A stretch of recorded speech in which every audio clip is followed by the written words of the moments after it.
Computex jour 3, on est chez Deepcool, on met de la motivation dans les vidéos et on commence avec le LP240 qui sera disponible en 240 mm et 360 mm.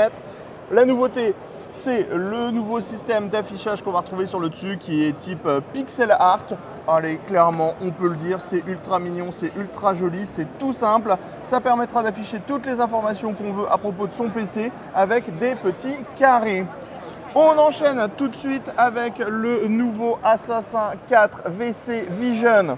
Alors, on commence d'abord par le dessus avec un tout nouvel écran qui va permettre d'avoir beaucoup plus d'informations. On va voir la température, CPU, l'usage CPU, la consommation du CPU et la fréquence du CPU.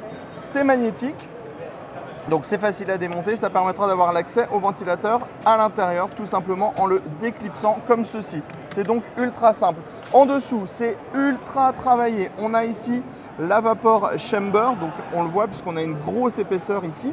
Et la chaleur de la vapor chamber va être renvoyée vers les différentes ailettes en aluminium via 7 caloducs de 6 mm en cuivre avec un coating noir. Franchement, ça rend hyper bien. Et ici, on a le design encore plus précis avec les deux tours, donc une plus grosse à l'arrière et la vapor chamber ici. On continue avec les deux nouveaux AK400 et AK620 Digital Pro. Alors en fait, on reprend le même système d'affichage. Avant, on n'avait qu'une seule température qui était disponible. En gros, température GPU ou CPU. Maintenant, on peut aller un petit peu plus loin avec l'usage du CPU, la température du CPU et la consommation du processeur. Et on aura donc une version single tour et une version dual tower. Et vous voyez, on reclipse et hop, il y a le RGB qui se met en route et on a tout de suite les températures qui reviennent devant. On finit au niveau du refroidissement avec le AN400 Series. C'est tout simplement le petit frère du AN600. Si je ne me trompe pas, on a juste moins de caloducs puisqu'on trouve 4 caloducs au total. Avant, on en avait 6, je crois, Sébastien, c'est ça? Ventilateur de 92 mm avec le moteur 6 pôles et l'éclairage à diode à l'intérieur qu'on pourra maintenant en fait arrêter puisqu'on aura un petit interrupteur qui permettra de mettre en arrêt le ventilateur, le rétroéclairage des diodes, pardon. Après, on a tous les nouveaux ventilateurs, mais on vous en parlera plus précisément dans une autre news.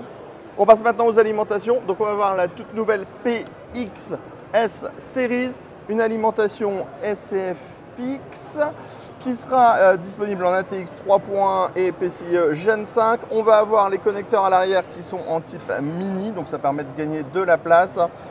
Ici, grille d'extraction, ça sera disponible en 650, 750, 850, 1000 watts. On aura des câbles qui seront gainés brin par brin, certification 80 plus Gold et condensateur japonais.